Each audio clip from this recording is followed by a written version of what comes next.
Old School here from Dark Future Games, taking a look tonight at my Chaos Land Raider. Funny story behind this is that it was actually kind of a crappy Land Raider that I bought off of eBay. It was red and black, and it had some kind of varnish on it that was like peeling off like dead skin on the bottom of athlete's foot, just really nasty. So I scraped all of it off, I salvaged it, and I ended up making this Land Raider out of it. Um, let's take a look at it, and I'll talk about why I did things. First off and foremost, this is the War Master's Land Raider. So this is Abbadon's Land Raider. When I field Abbadon, this will be what he's driving in. Yes, a fixed up eBay Land Raider. As you can see, a first kind of mistake here that was made in the construction before I got it was that they put the headlights here outside of the spot where they're supposed to be encased in. Other than the fact that they glued everything. Also, there used to be no chaos bits on this whatsoever. Now, I'm not about to use Forge World parts to make extra armor for something that I got off of eBay that was already put together. So what I did was I took these parts from a Pegasus terrain set, these grates right here. They used to kind of go up on the sides of the wall for a terrain set that I had. It was a snap together.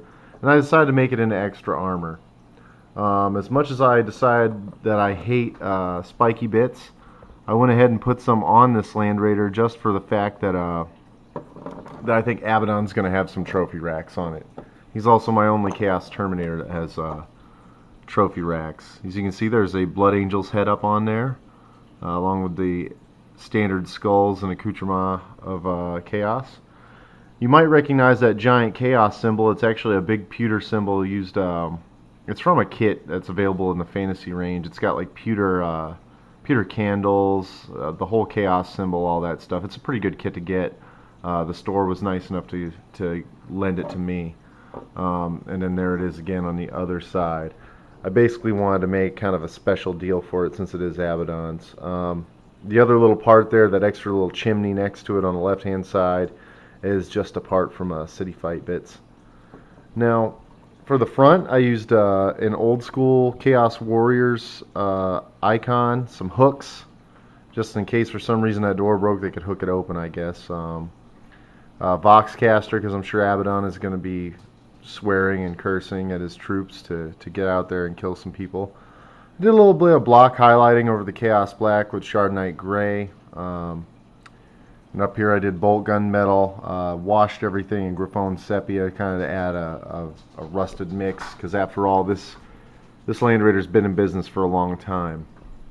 Down here into the lights were done first with ultramarine blue and then ice blue, and then right here where it looks like the light is actually shining down, there's a little trick C. Vinton taught me how to do with Tamiya weathering effects. And he actually did it on a Baneblade that I wish he would just go ahead and post pictures of on the blog. I did the same over here.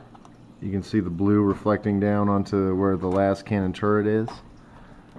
And the skulls come from a terrain set. They were done in a really light shade of Foundation Gray, followed by Griffon Sepia, Delvin Mud, and some other effects painted again with bone. I wanted to give them more of a stone look, so there's a lot more gray to it than usually the warm bone colors. Let's talk about the shields. The shields come from a few different Chaos Warrior kits. What I wanted to do is I wanted to represent the fact that the Abbadon's basically like the Ever Chosen for 40k. Now, this shield right here is green. It's going to represent Nurgle. Then over here, Khorne. And on the back, I want to make sure I stuck with opposing colors. So Khorne is way over here on this corner, and on his opposite corner is going to be Slaanesh. That's just a green stuff. That's just a green stuff scroll work that I did. I've got a little Slaanesh symbol in there. It's probably hard to see with the camera. Back here,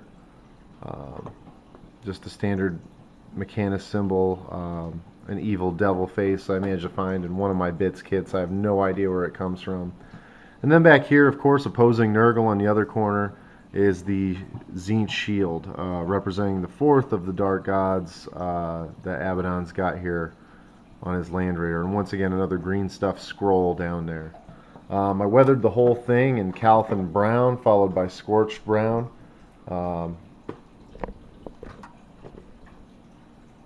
As you can see, there's some darker and some lighter mud effects in there. I did the whole side the same way, kind of just weathering it up. I didn't want the whole thing to be super weathered because he's going to roll out in a nice looking ride. Alright, now on the bottom here, I did the same treatment I did on the sides, just all down the treads. And I noticed a lot of people don't paint the bottom of tanks, or they'll paint like a picture on the bottom of a tank or something. And they don't really take into account that this thing's going to scrape. It's big, it's heavy. So I did the scraping that goes in the direction it would travel, catching again on this bottom lip. And then you can see it's represented here on the bottom of the tank. As it comes up the edges, it'll splash up on the bottom there, all over the pipes, and then onto the exhaust system itself. I'm a pretty big fan of it. After all, it is my work, but I really like the way it looks on the table. I really like the way it feels in my army, and I think it's something that if I was the War Master myself, I would gladly ride out in this giant slab of adamantium. Well, that's all. Thanks for tuning in to Dark Future Games. Let me know what you think out there, all you heretics, demons, and wannabe War Masters. Let me know what you think about this one. Alrighty. Until next time, this has been Old School Terminator. Out.